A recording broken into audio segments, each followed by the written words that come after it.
നമസ്കാരം. ഓ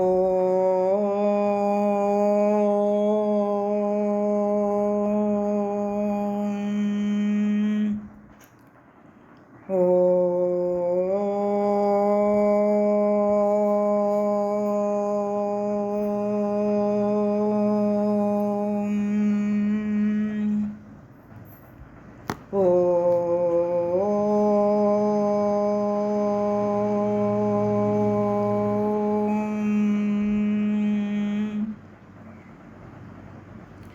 സർവമംഗളമംഗല്യേ ശിവേ സർവാർത്ഥസാധികേ ശരണ്യേ ത്രയംബകേ ഗൗരി നാരായണി നമോസ്തുതേ.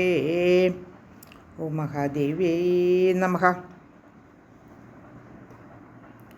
ശ്രീമദ് ദേവി ഭാഗവതം 1-ാമത്തെ സ്കന്ധത്തിലെ അധ്യായം 5-ലെ 32 ശ്ലോകങ്ങൾ പാരായണം ചെയ്ത് കഴിഞ്ഞിരുന്നു. 32 തുടങ്ങി 41 വരെയുള്ള ശ്ലോകങ്ങൾ പാരായണം ചെയ്ത് അർത്ഥമൊന്ന് ഏകദേശം ചിന്തിക്കാം. കഴിഞ്ഞ ദിവസം നാം പറഞ്ഞു നിർത്തിയത് വിഷ്ണുവിൻ്റെ തല ചിതൽ ഞാണിൻ്റെ അറ്റം കരണ്ടപ്പോൾ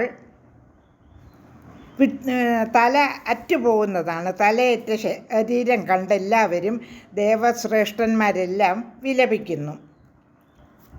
കീഴ്വശത്തെ ഞാൻ വിട്ടപ്പോൾ മുകൾ ഭാഗം പൊന്തി വേർപെട്ടു.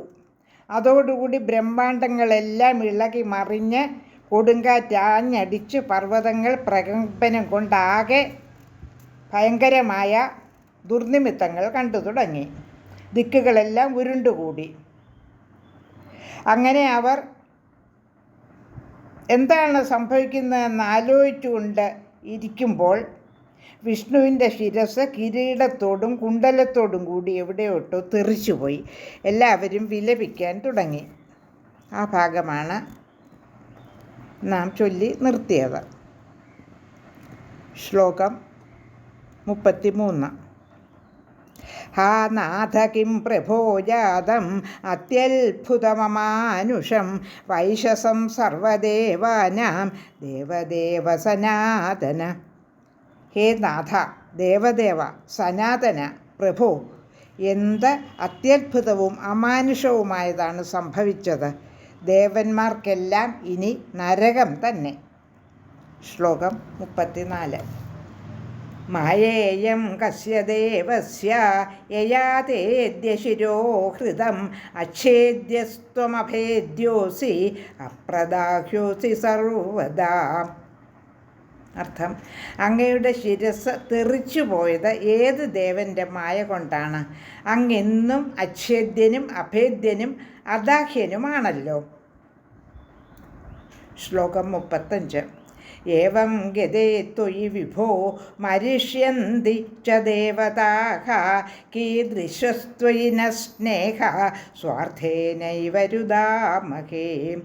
വിഭോ, അങ്ങ് ഇങ്ങനെ പൊയ്പോകെ ദേവതകളെല്ലാം മരിക്കും. അങ്ങയോട് ഞങ്ങൾക്ക് തോന്നുന്ന സ്നേഹം എങ്ങനെയുള്ളതാണ്? ആത്മാർത്ഥമായി ഞങ്ങൾ കരയുകയാണ്. ശ്ലോകം 36. ന്യായം വിഘ്നകൃതോ ദൈത്യൈഹൈ ന യക്ഷൈർന ച രാക്ഷസൈഹൈ ദേവൈരേവ കൃതഃ കസ്യ ദൂഷണം ച രമാപതേ. ഈ വിഘ്നം വരുത്തി വെച്ചത് ദൈത്യന്മാരോ യക്ഷന്മാരോ അല്ല. ഹേ രമാപതേ, അങ്ങയോട് തെറ്റു ചെയ്തത് ദേവന്മാർ തന്നെയാണ്. ശ്ലോകം 37. പരാധീനാസുരാ സർവേ കിം കുർമ്മ ക്വ വ്രജാമച ശരണം നൈവ ദേവേശ സുരാണാം മൂഢചേതസാം. ദേവന്മാരെല്ലാം ഇപ്പോൾ പരാധീനരായിരിക്കുന്നു. ഞങ്ങൾ എന്തു ചെയ്യട്ടെ?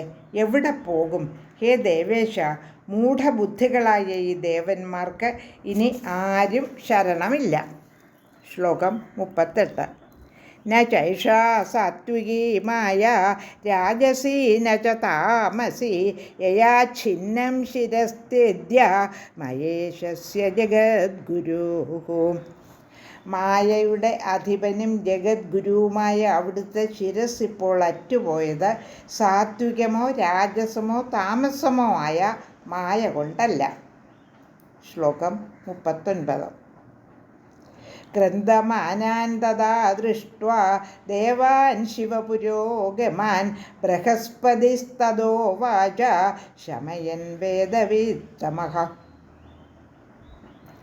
ശിവപ്രമുഖന്മാരായ ദേവന്മാർ ഇങ്ങനെ വിലപിച്ചുകൊണ്ടിരിക്കെ അവരെ ആശ്വസിപ്പിച്ചുകൊണ്ട് വേദജ്ഞന്മാരിൽ ശ്രേഷ്ഠനായ ബൃഹസ്പതി പറഞ്ഞു. ശ്ലോകം 40. രുദിതേന മഹാഭാഗ ഗ്രന്ഥിതേന തഥാപി കിം ഉപയാച്ഛാത്ര കർത്തവ്യ സർവഥാ ബുദ്ധിഗോചരഃ. മഹാഭാഗ്യവാന്മാരെ, കരഞ്ഞതുകൊണ്ടോ അലമുറയിട്ടതുകൊണ്ടോ എന്തു പ്രയോജനം? ഏത് വിധേനയും ആലോചിച്ച് ഒരു ഉപായം കണ്ടുപിടിക്കുകയാണ് വേണ്ടത്. ശ്ലോകം 41. ദൈവം പുരുഷകാരച്ഛ ദേവേശ സദൃശാവുഭൗ ഉപായച്ഛ വിധാതവ്യോ ദൈവാത് ഫലതി സർവഥാ.